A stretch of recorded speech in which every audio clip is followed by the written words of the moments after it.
Salam sejahtera bagi kita semua. Perkenalkan, nama saya Esra Oktaprani Buto dengan NIM A1C11909 dari kelas reguler B 2019. Nah, pada kesempatan kali ini saya akan kembali menjelaskan mengenai materi dari Kimia Organik 3 dengan judul Proteksi Gugus Fungsi dalam Sintesis Senyawa Organik.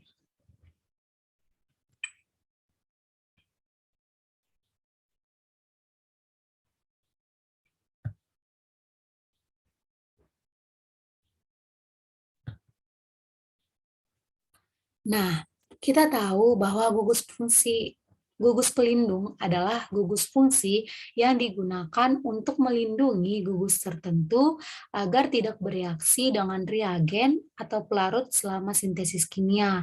Nah, gugus pelindung ini akan ditambahkan ke molekul melalui modifikasi kimia gugus fungsi untuk mencapai kemoselektivitas dalam reaksi kimia berikutnya.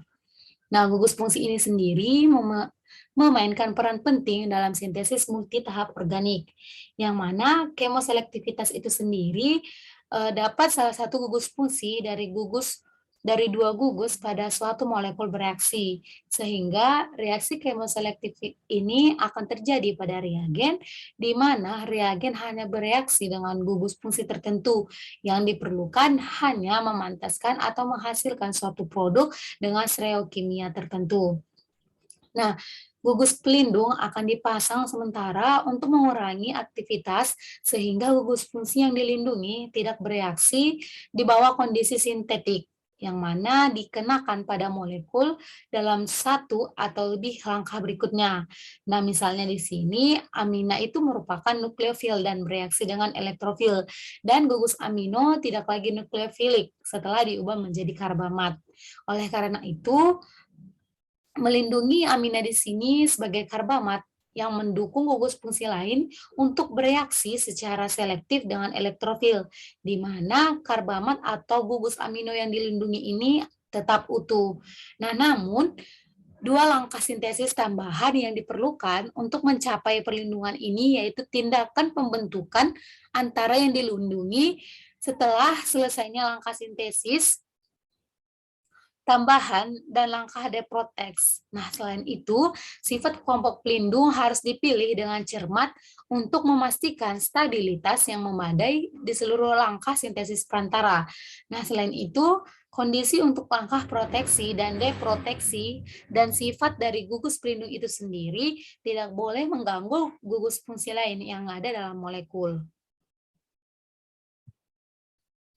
Nah, proteksi di sini melibatkan tiga langkah reaksi. Yang pertama yaitu pembentukan suatu turunan yang inert atau direaksikan dengan gugus proteksi. Yang kedua, menjalankan reaksi yang diinginkan. Lalu yang ketiga, melepaskan kembali gugus proteksi. Nah, di sini ada beberapa cara dalam pemilihan gugus pelindung. Yang pertama itu, gugus pelindung itu harus mudah dimasukkan dan dihilangkan. Yang kedua, tahan terhadap reagen yang akan menyerang gugus fungsional yang tidak terlindungi. Kemudian yang ketiga, gugus pelindung seharusnya tidak mengganggu reaksi yang dilakukan sebelum dihapus. Kemudian, cara yang keempat yaitu stabil dan hanya bereaksi dengan reaksi khusus untuk mengembalikan gugus fungsi aslinya. Nah, di sini contohnya yaitu pada aldehida dan keton, yang mana terdapat pada penambahan nukleofilik ke ikatan rangkap CO. Nah, yang pertama, gugus pelindung digunakan dalam sintesis untuk menutupi sifat kimiawi gugus fungsi karena mengganggu reaksi lain. Lalu yang kedua, gugus fungsi di sini dikatakan gugus fungsi yang baik harus mudah dipasang, mudah dilepaskan, dan bereaksi dengan hasil tinggi, dan lembab terhadap kondisi reaksi yang diperlukan. Nah, berdasarkan reaksi yang setelah saya paparkan di PPT, transformasi keseluruhan yang diperlukan adalah ester menjadi alkohol primer, yang mana dalam hal ini merupakan pengurangan ester yang membutuhkan reagen berupa LiAlH4. Namun, itu juga akan mengurangi keton yang tidak kita inginkan. Nah, Untuk itu, kita dapat menghindari masalah ini jika kita mengubah keton itu menjadi gugus fungsi yang berbeda terlebih dahulu.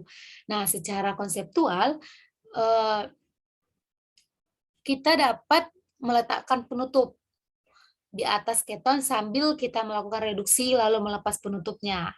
Nah, reaksinya itu seperti yang tertera pada layar monitor, yang mana pada gambar ini molekul yang ditutup diilustrasikan sebagai gugus pelindung, yang mana dalam contoh ini keton dilindungi sebagai asetal yang merupakan ester dan tidak bereaksi dengan LiAlH4.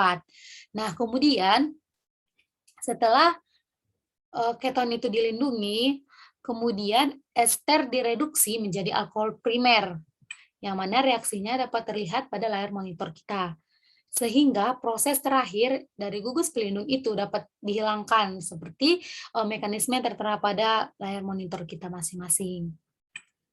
Nah, kemudian setelah seluruhnya selesai, maka skema lengkap dari keton tersebut adalah sebagai berikut.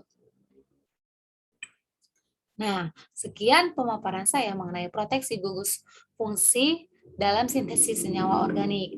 Nah, setelah saya menjelaskan dan saya meneliti, maka dapat saya mengangkat 3 permasalahan dari materi yang telah saya jelaskan tersebut.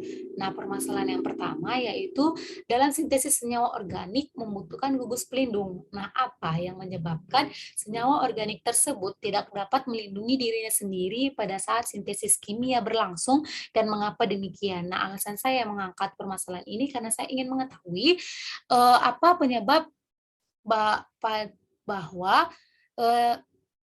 seperti yang dikatakan pada literatur bahwa senyawa organik itu tidak dapat melindungi dirinya sendiri ketika sintesis kimia berlangsung. Kemudian permasalahan yang kedua yaitu berbicara tentang gugus pelindung dalam sintesis senyawa organik, bagaimanakah cara agar dapat menentukan suatu gugus pelindung dapat digunakan dalam suatu reaksi sintesis. Dan kemudian permasalahan yang terakhir yaitu pada blog saya dikatakan bahwa transformasi keseluruhan yang diperlukan adalah ester menjadi alkohol primer. Nah, yang mana pada pengurangan ester ini dibutuhkannya LiAlH4, tetapi itu juga akan mengurangi keton yang tidak kita inginkan. Nah, mengapa digunakan LiAlH4 ini pada reaksi tersebut? Alasan saya mengangkat permasalahan ini karena saya ingin mengetahui apa peranan penting dari LiAlH4 ini pada reaksi transformasi keseluruhan pada ester yang menjadi alkohol primer. Nah, apakah reagen dari LiAlH4 ini dapat digantikan dengan reagen lain? Baiklah, sekian hasil pemaparan saya mengenai materi dan mengenai permasalahan yang telah saya angkut. Atas perhatiannya, saya ucapkan terima kasih.